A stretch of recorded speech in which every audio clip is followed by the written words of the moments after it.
Mis hermanos y hermanas, un gusto verlos, saludarlos en el nombre del Señor, en esta ocasión muy especial. Especial porque es el día del Señor, el día en el cual adoramos públicamente el nombre de Dios, y además para los protestantes, el aniversario de la Reforma protestante. No sé cuántos de ustedes se han dado cuenta, pero hoy es 31 de octubre. Pues bien, les invito a que abran la maravillosa palabra de Dios en la epístola a los Gálatas, capítulo 1. Gálatas, capítulo 1.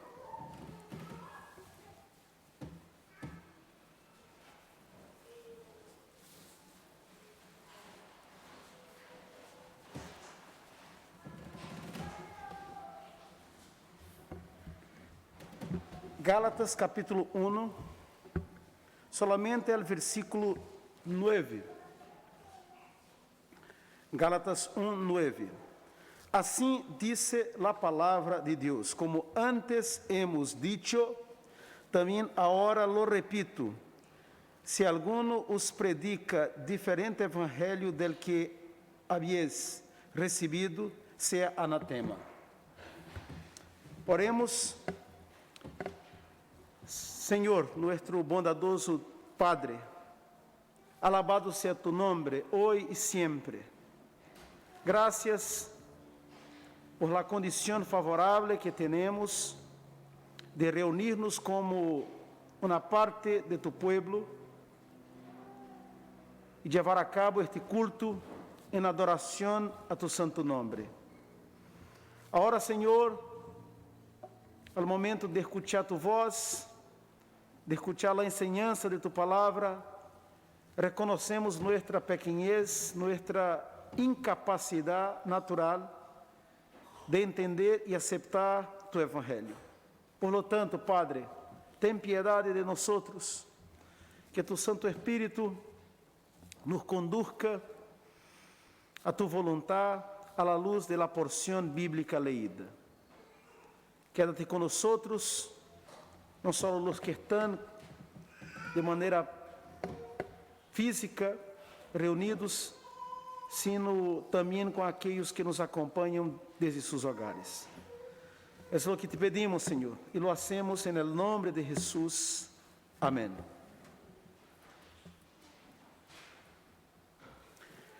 El 31 de octubre es una fecha especial para los protestantes. En varios lugares del mundo se celebra el Día de la Reforma. Hace 504 años, el 31 de octubre de 1517, nuestro hermano Lutero colgó en la puerta de la Catedral de Wittenberg, Alemania, un documento conocido como las 95 Tesis.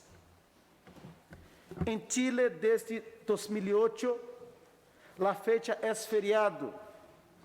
Se trata del Día Nacional de las Iglesias Evangélicas y Protestantes. Este feriado antecede otro, el Día de Todos los Santos. Mañana, el 1 de noviembre, los católicos romanos celebran fiesta solemne por todos los difuntos que, habiendo superado el purgatorio, se han santificado totalmente y gozan de la vida eterna en la presencia de Dios. Por eso es el Día de Todos los Santos para la Iglesia Católica. Es decir, no se celebra solamente los santos que han sido canonizados por la Iglesia Católica, sino a todos los que están en el cielo, los santos populares de la tradición romana y los anónimos. Todos los santos, famosos o no. Eso es lo que dicen los católicos romanos. Nosotros no creemos así. Muchos piensan que Lutero colgó sus tesis en la puerta de la iglesia para que al día siguiente la gente pudiera darse cuenta de su crítica a las indulgencias. Um comentário. Já na época de Lutero, século XVI, é certo, não havia o feriado da Reforma Protestante, por supuesto, pero havia sim o Dia de Todos os Santos. Já era uma prática consolidada em Europa, incluso em Alemanha, a pátria de Lutero. Assim que não poucos pensam que Lutero colgou suas teses em la puerta de la catedral para que a gente, al dia seguinte, pudiera darse cuenta de sus críticas a las indulgências. Em la época de Lutero, século XVI, a indulgência era uma carta vendida por la Igreja Católica. A pessoa que pagava por la carta obtinha la indulgência, es decir, la misericórdia, el perdão. O documento, la indulgência, atestiguava o perdão de los pecados cometidos. Uno podia comprar indulgências para si mesmo ou para algum difunto que estuviera en el lugar de purificação, es decir, en el purgatorio, según la creencia de la Iglesia Católica. El purgatorio, según los católicos romanos, es el estado de los que mueren en amistad con Dios, es decir, los que no han practicado un pecado mortal, pero, aunque están seguros de su salvación eterna, necesitan aún de purificación para entrar en la eterna bienaventuranza, en el eterno gozo celestial. Purgatorio es, piensan los romanos, los romanistas, los católicos, uma etapa que antecede o ingresso definitivo no cielo. No século XVI, existiam os vendedores de indulgências, pessoas que comerciavam o perdão divino. Em la região de Lutero, um dos mais populares vendedores de indulgências era Tetzel. Tetzel solia anunciar a la gente: no bien cae la limosna en el cestillo, el alma sale del purgatorio. No bien cae la limosna en el cestillo, el alma sale del purgatorio. Havia todo um teatro que se hacía, uma encenação, uma interpretação em las calles ou em las plazas, demonstrando o sofrimento de las pessoas. Por lo tanto, havia uma interpretação na obra para que a gente pudesse sensibilizar-se e assim comprar as indulgências. Esta prática molestou muito a Lutero, que era cura, que era sacerdote. E por essa razão, para combater as indulgências, Lutero redactou suas hoje famosas 95 teses. Al publicá-las, sua ação acabou dando início a um grande incêndio em Alemanha, que se extendeu em toda a Europa. Este incêndio foi um grande movimento que quedou conhecido como Reforma Protestante. Assim nasceram as igrejas protestantes, conformadas por pessoas que decidiram abandonar a Igreja Católica por entender que esta se havia desviado de la Bíblia, palavra de Deus. A Reforma Protestante, como todo movimento, se caracterizou por la defensa de um mensaje, isto é, a proclamação de princípios que devem ser aceitados por seus seguidores. Entre os muitos princípios que foram defendidos por los reformadores, 5 de eles se tornaram muito populares. São os lemas de la reforma: solo la escritura, solo la fé, solo Cristo, solo la gracia e la glória solo para Deus. Entre os princípios do século XVI, definidos por los protestantes, estes 5 Solo la Escritura, solo la fe, solo Cristo, solo la gracia y la gloria solo para Dios. Han sido los más conocidos, los más populares, los más famosos.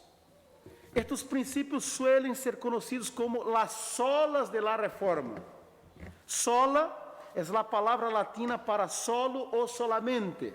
Por isso, las solas de la Reforma. La importancia de estos principios no tiene que ver com o hecho de que Lutero, Calvino e outros homens los hayan defendido no século XVI. Não. Sua importância radica no hecho de que são princípios que se encontram em la Bíblia. É por isso que eles siguen vigentes. Não envejecem. Su fundamento é a palavra de Deus. É decir, não devemos abraçar princípios de qualquer ciclo, simplesmente porque um homem ou porque algumas pessoas predicaram, proclamaram estes princípios. Não. Devemos abraçar tudo que haya sido predicado e que é predicado, desde que esteja de acordo com a palavra de Deus. Se está de acordo com a palavra de Deus, pode ser um protestante ou não que haya declarado. Nosso compromisso é obedecer, é abraçar. Então, a razão por la qual valoramos os princípios predicados por Lutero e muitos de seus contemporâneos não tem que ver com a autoridade de los homens, sino porque são princípios fundamentados na Escritura Sagrada. Hoje vamos a estudar o primeiro de estes princípios, solo la Escritura, solamente la Escritura. O versículo leído, Gálatas capítulo 1, versículo 9, se enmarca em la urgente preocupação pastoral de Pablo, o autor da epístola, com respeito a las iglesias de Galácia. Esta epístola foi dirigida a las iglesias de Galácia, versículo 2. E todos os hermanos que estão comigo a las iglesias de Galácia. É decir, esta epístola foi escrita a las congregações que estavam ubicadas em la zona central de Turquia. Há um país, vocês sabem, uma parte dele está em Ásia, outra parte em Europa, que se chama Turquia.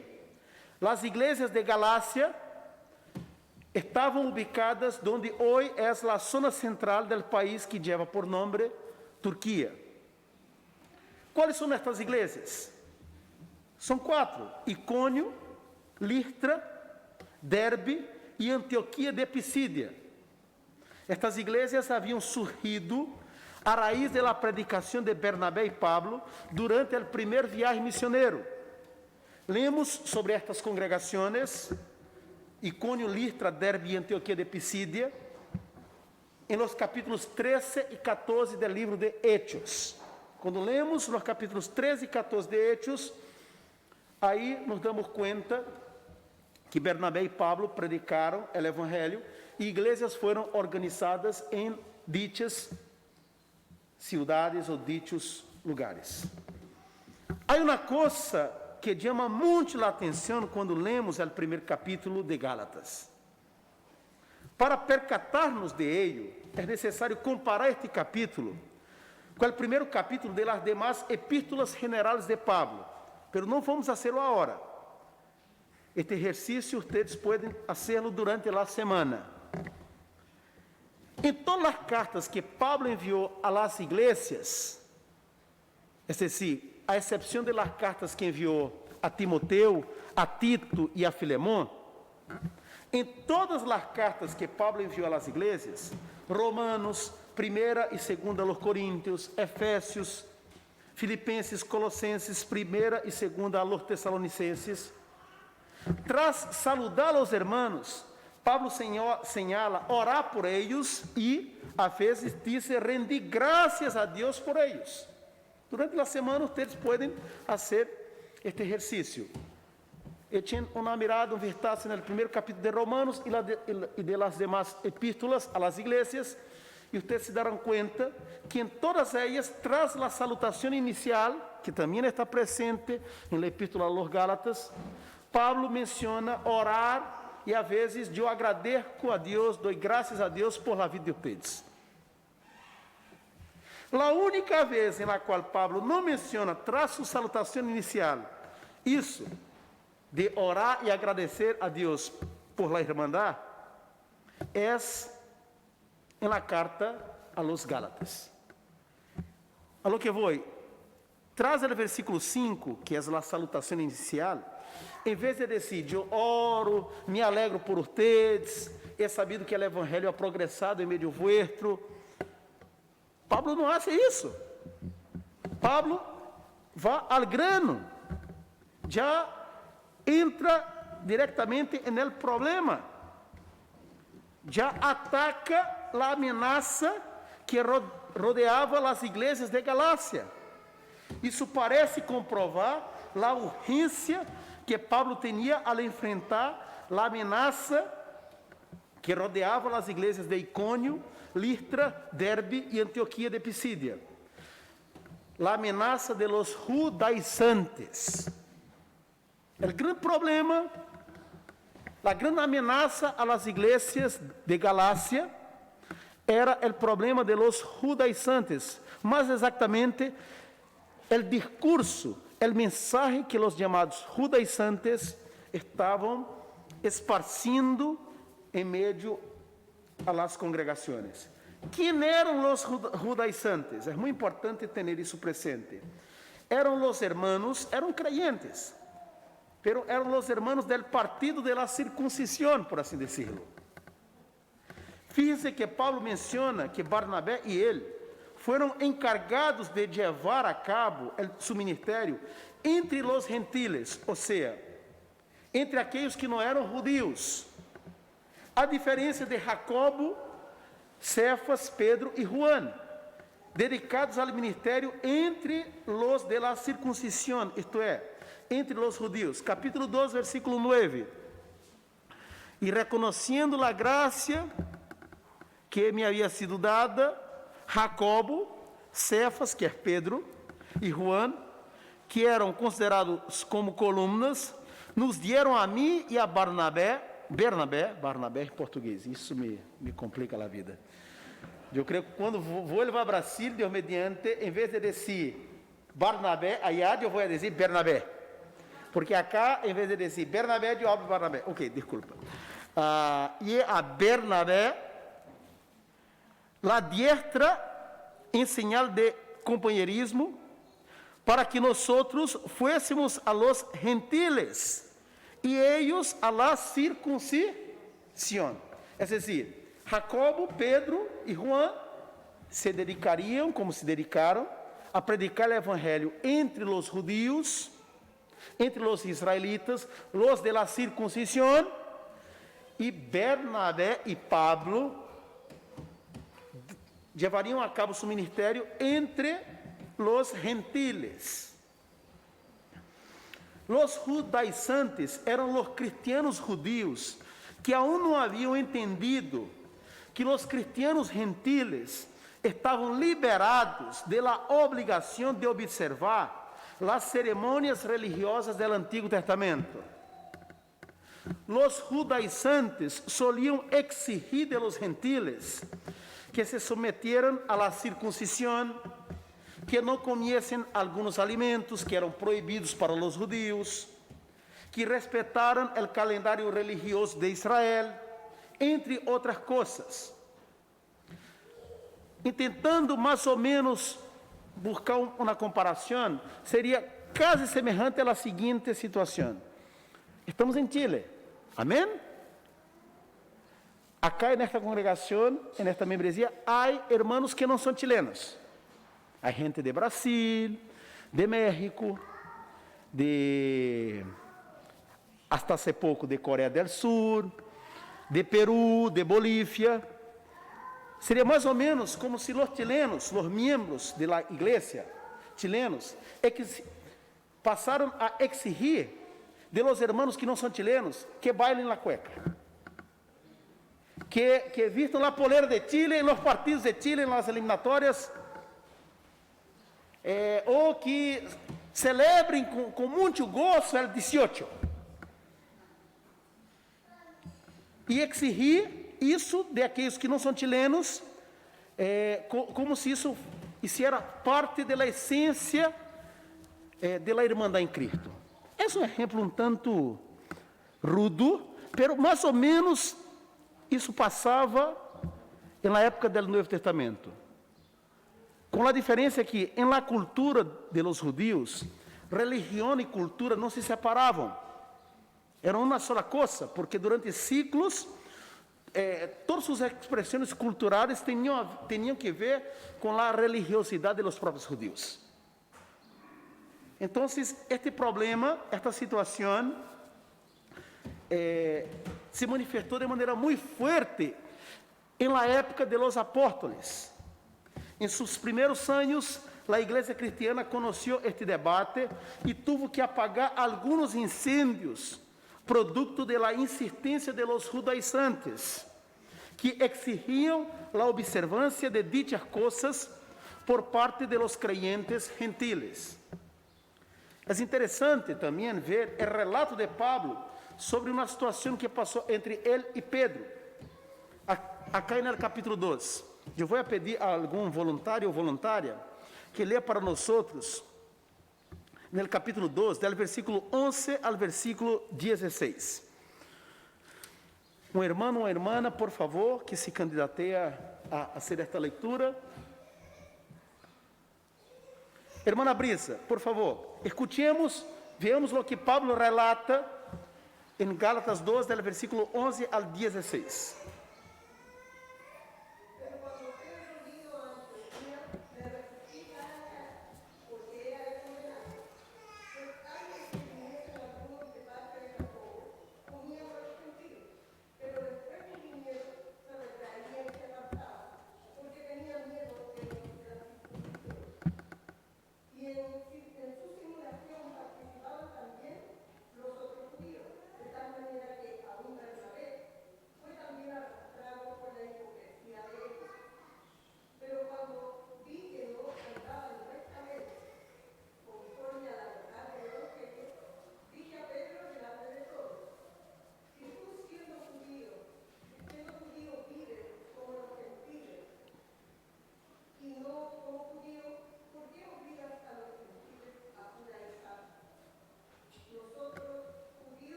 Muchas gracias, hermana Brisa. La pergunta que Pablo hizo a Pedro foi: se tu, sendo judío, vives como los gentiles e não como judío, ¿por que obligas a los gentiles a judaizar? Es decir, Pablo condena a doble postura de Pedro. Quando Pedro estava entre os judeus, se portava como os judeus, participava em suas cerimônias, em seus rituais, em sua tradição religiosa, até porque Pedro também era judeu. E quando Pedro não estava, certo, em meio dos judeus, se portava de uma outra maneira, e às vezes seu discurso entrava em contradição com sua prática. E Pablo lhe repreende, diz: não é assim, irmão. Pablo afirma que tuvo que resistir a Pedro, a expressão que ele utiliza acá, cara a cara. Por quê? Porque Pedro havia demonstrado um comportamento que não correspondia segundo a madurez espiritual. Pois bem, agora podemos entender a urgência das palavras de Pablo no capítulo 1. A partir do versículo 6, Pablo disse, capítulo 1, estou maravilhado de que tão pronto os hayáis alejado del que os chamou por la graça de Cristo para seguir um evangelho diferente. Não que haja outros, sino que há alguns que os perturbam e querem pervertir o evangelho de Cristo. Mas se a nós outros, ou um ángel del cielo, os anunciarem outro evangelho diferente del que os hemos anunciado, seja anatema. Como antes hemos dicho, também agora lo repito, se alguno os predica diferente evangelho del que habéis recebido, seja anatema. Pues busco ahora el favor de los hombres ou el de Deus? O trato de agradar a los hombres? Pois se todavia agradar a los hombres, não seria siervo de Cristo. Então, algumas pessoas del partido de los judaizantes, del partido de la circuncisión, se haviam entrado em contato com os hermanos de Galácia e haviam dicho: mira, además de crer em Jesucristo como Salvador, é necessário que vocês adultos sejam circuncidados. É necessário que vocês, por exemplo, não comam qualquer carne que lleve sangue. Vocês sabem que em algumas culturas se come carne com sangue. Se vocês não sabem, sepam. Certo? É assim em alguns lugares. Os judeus jamás. E aqueles que eram del grupo de la circuncisión estavam insistindo com os gentiles que deveriam seguir a dieta de los judíos. Además, vocês devem observar o calendário religioso. Devem celebrar a Páscoa, devem celebrar tabernáculos, fiesta de los tabernáculos, fiesta de las primícias, também o dia de la dedicação, que é uma fiesta que não aparece na Bíblia, mas que já estava na época do Novo Testamento, o Purim, de la época de la reina Esther, exigindo de los gentiles a observância de aspectos, de princípios que não eram essenciais, que não eram fundamentais, que não eram, em rigor, necessários para o desenvolvimento da vida cristiana.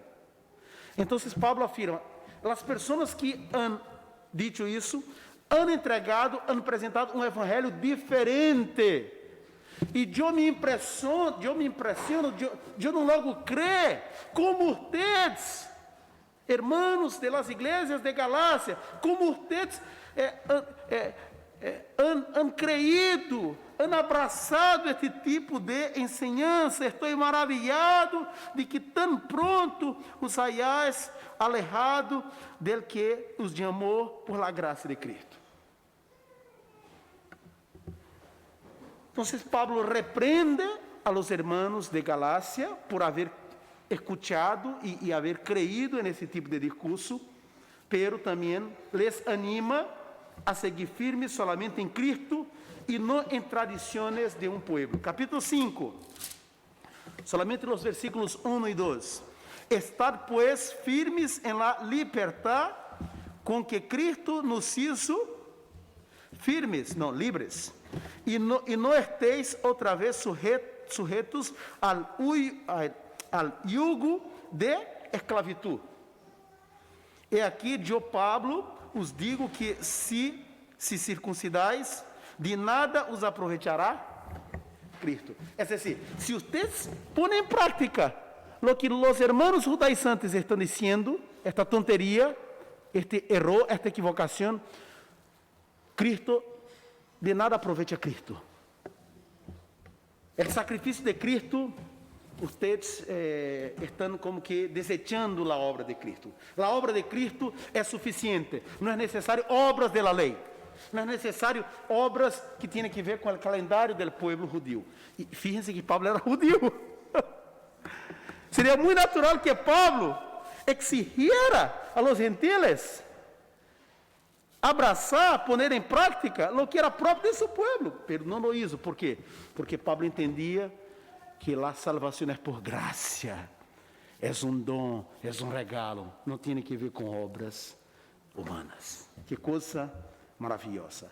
Pablo insiste que eles não devem abraçar um evangelho diferente del que se les había predicado. Es decir, Pablo aclara que el evangelio que fue predicado a los Gálatas no es enseñanza humana, sino revelação de Jesucristo. Capítulo 1, versículos 11 e 12. Mas os hago saber, hermanos, que o evangelho anunciado por mim não é segundo homem, pues eu ni lo recebi, ni lo aprendi de homem alguno, sino por revelação de Jesucristo. Em resumen, a los Gálatas, Pablo está dizendo: rechacem qualquer prática que não esteja em harmonia com o que ustedes receberam de Deus através de minha predicação. Porque aún sendo judío, não exigí de ustedes, gentiles, el cumprimento de ritos israelitas. Foi justamente isso que os reformadores anunciaram no século XVI. Qualquer prática que não tenha fundamento em la Bíblia deve ser abandonada e rechazada para sempre. Só a Escritura, solamente la Escritura.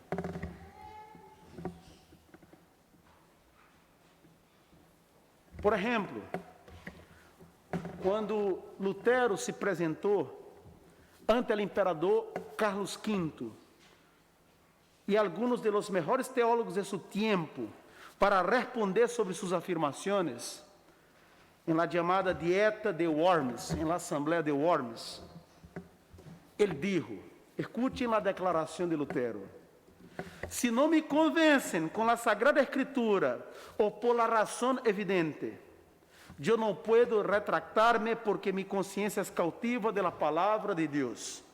E actuar contra a consciência não é nem seguro nem saludável. Aqui estou, Deus me ajude. Se não me convencem por la Bíblia ou por la razão evidente, ou seja, por inferência, se não me convencem aplicando, desarrollando uma argumentação coerente com a Bíblia, eu não posso retractar-me, porque lo que é escrito, amém, dijo el niño, porque lo que é escrito, lo hice, porque entendo que é a palavra de Deus que recomenda, que impulsa a predicação do Evangelho. A Igreja Católica não ensinava a las pessoas que a Bíblia era algo secundário, menos importante. Não, a Igreja Católica creía e sigue creyendo que a Bíblia é a palavra de Deus. O tema é que a Igreja Católica tinha, además de la Bíblia, a tradição como fuente de autoridade. Para ponerlo de maneira mais sencilla, para a Igreja Católica era solo a Escritura mais a tradição. A Igreja Católica interpreta a Bíblia segundo a tradição. E segundo também, em nossa época, segundo o que o Papa disse. Porque desde o ano 1870, quando se decretou o dogma de la infalibilidade papal, oficialmente a Igreja Católica defende que o Papa não pode equivocar-se quando habla em nome da fé católica. Então, em lo concreto, a Igreja Católica crê que a Bíblia é a palavra de Deus, pero pone en el mismo nível a tradição e a palavra del Papa. Al que os protestantes contestam, solo a Escritura. A tradição deve ser mantida sempre quando nos lleve a cumprir com o que estabelece a palavra de Deus. Alguns exemplos, para sair um pouco da teoria e aterrissar. A Bíblia habla de purgatório? Não. Por lo tanto, não devemos crer em purgatório. A Bíblia habla de cielo e infierno. Los que são hijos de Deus, los que tiene a Jesús como su único y suficiente Salvador, ¿cierto? Tras su muerte, son recibidos por Dios y gozan de su presencia. Y aquellos que mueren sin Cristo van al infierno. Este tipo de predicación, de declaración, en nuestra época, suena absurda. Porque decir en el mundo de hoy que la persona que no tiene a Cristo va al infierno, es como casi que invitar a que te echen pedazos. Pero es lo que la Biblia dice. La Biblia não apresenta um lugar intermédio entre inferno e cielo. Outro exemplo. A Bíblia, em algum local da Bíblia, em algum lugar da Bíblia, vemos a Maria, nossa irmã Maria, a amada de Jesus, intercedendo por Deus por os pecadores. Se há, por favor, podemos interromper o culto. Dime, pastor, aí sim, aí acá um passagem bíblico. Le escucho. O máximo que temos é, em Caná de Galileia, em uma boda de matrimônio, quando se terminou o vinho, Maria ajudou a los novios, certo? E orientou, certo, a que buscaram ajuda com Jesus. E aí Jesus realizou um milagre, transformou a água em vinho. Pero, mis hermanos, isso é muito diferente de afirmar que Maria intercede por nós, delante do Padre, en el cielo. Por lo tanto, não podemos rezar, orar a Maria, porque Maria é pecadora, como qualquer outro ser humano. Claro, tinha virtudes, pero era pecadora. Porque se não fora pecadora, Jesus não haveria venido. Ela poderia ser nossa salvadora. Ela poderia haver morto na cruz e não lo foi. Necessitava de Cristo, como tu e eu necessitamos e como todos os demais seres humanos. Por lo tanto, não podemos adorar a Maria. Por quê? Porque a Bíblia disse que existe solamente um mediador, um puente, um caminho entre Deus e os homens. E este caminho, este puente, este mediador é Jesucristo, Hijo de Deus.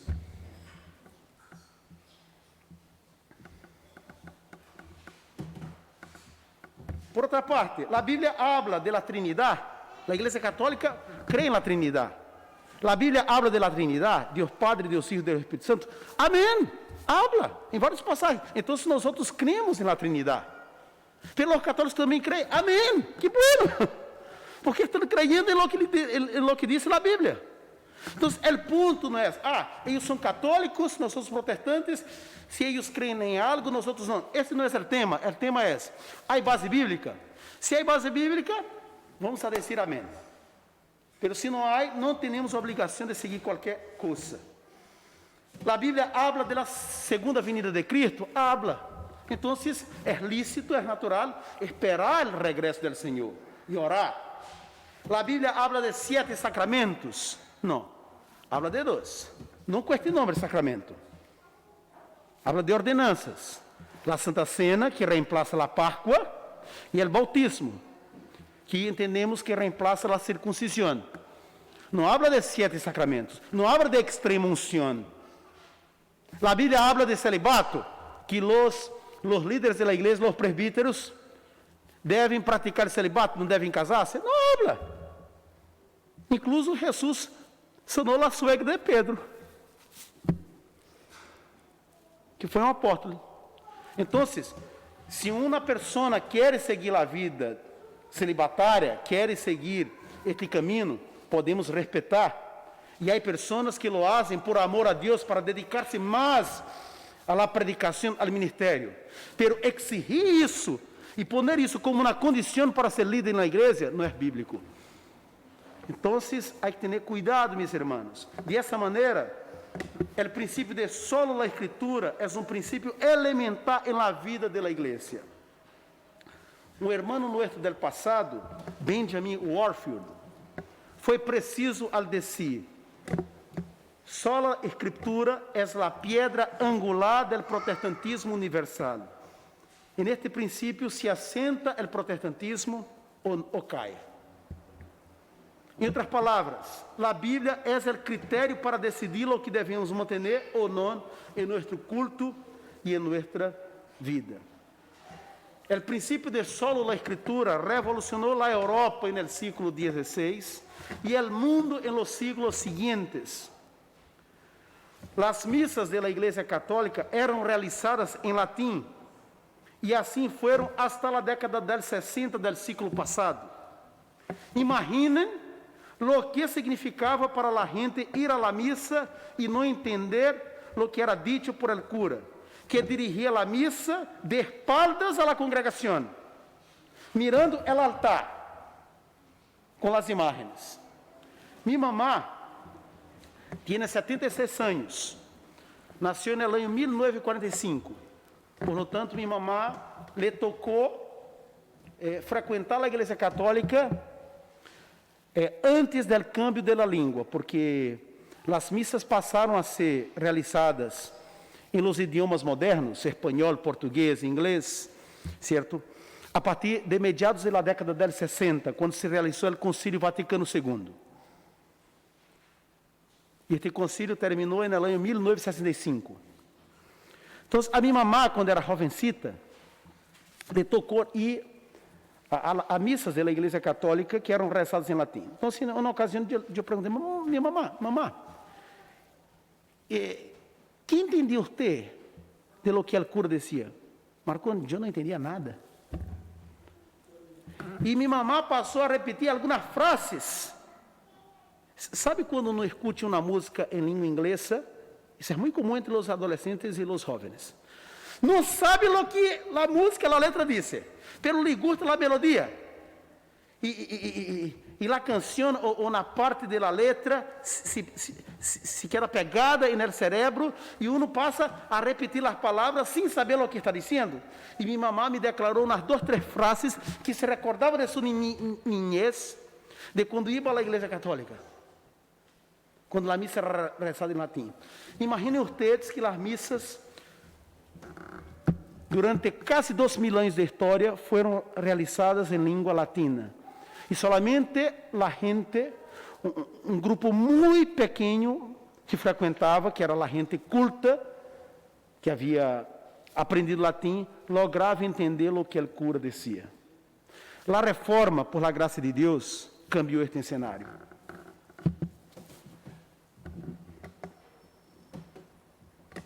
Para cambiar este cenário, as igrejas protestantes invirtieron em la tradução de las Escrituras. Um hermano nuestro, que é tradutor de la Bíblia para os idiomas indígenas, nos comenta o seguinte: antes da reforma protestante, a Bíblia estava disponível em menos de 10 idiomas. Em la actualidade, se traduz e distribui, total ou parcialmente, em 2.500 idiomas em todo o mundo.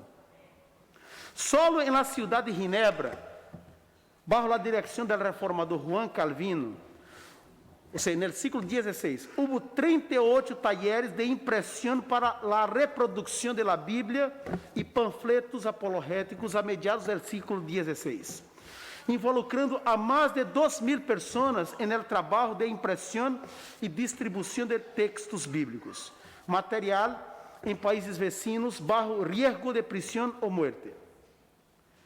A reforma promoveu a predicação intencional do Evangelho e a plantação de igrejas. Entre 1553 e 1562, a Igreja Reformada de Ginebra enviou a cientos de missioneiros à França e, como resultado da predicação pública do Evangelho, se organizaram umas 2.000 igrejas e 2.000 escolas confessionais, com aproximadamente 3 milhões de conversos em um país, em França, naquela ocasião. 3 milhões de conversos em um país que tinha alrededor de 20 milhões de pessoas. Imaginem vocês o impacto da tradução da Bíblia ao idioma francês e à predicação do Evangelho. Solo no ano 1561, solo en el año 1561, 142 misioneros fueron enviados desde Ginebra a França. La Reforma ensinou que a predicação do Evangelho deve ser realizada por toda a igreja, em todo o mundo, em todas as generações. Foi através de homens e mulheres imperfeitos como nós que Deus tradujo as Escrituras, sua palavra, para os diferentes idiomas modernos. Isto acá não lo comento como ufanismo, como exaltação a los homens. Não, irmãos. A glória pertence unicamente ao Senhor. E devemos dizer o que corresponde. Aplicações para terminar o sermão. Hemos escuchado sobre solo a Escritura. Mis irmãos e irmãs, seamos agradecidos a Deus por sua palavra. É através da palavra de Deus que conhecemos a Jesucristo, nosso Salvador. El salmista dijo: oh, quanto amo eu tu lei, todo el dia essa é a minha meditação. Segunda aplicação: todo deve ser checado em la Bíblia. Não devemos manter ou sostener qualquer prática, sem la igreja, sem nossa vida personal, que não encontre respaldo base na palavra de Deus. Imitemos a los creyentes bereanos. ¿Quiénes fueron los creyentes bereanos? Los de Berea. La Biblia dice: los hermanos enviaron de noche a Pablo y a Silas hasta Berea. Y ellos, habiendo llegado, entraron en la sinagoga de los judíos. Y estos, los de Berea, eran más nobles que los que estaban en Tesalónica, pues recibieron la palabra con toda solicitud, escudriñando cada día las Escrituras para ver si estas cosas eran así.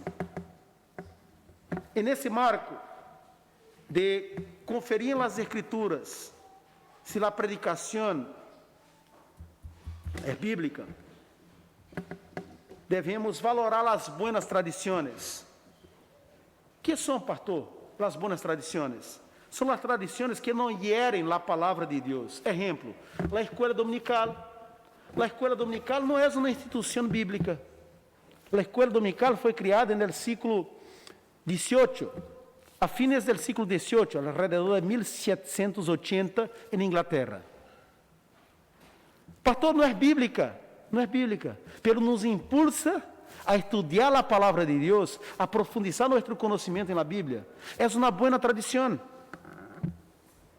Então, devemos dizer sim a las buenas tradições, pero não ao tradicionalismo. Não manter algo simplesmente porque é antigo. Devemos manter o que está de acordo ou o que nos impulsa a amar mais a Deus e a sua palavra. Terceira aplicação: não a las revelações personales. Pastor, eu tenho uma revelação para a igreja, pastor. Eu tive um sonho, pastor. O Espírito Santo me falou. Quédate contigo, hermano. A voz de Deus se escuta com a leitura da palavra de Deus e não basada em experiências personais.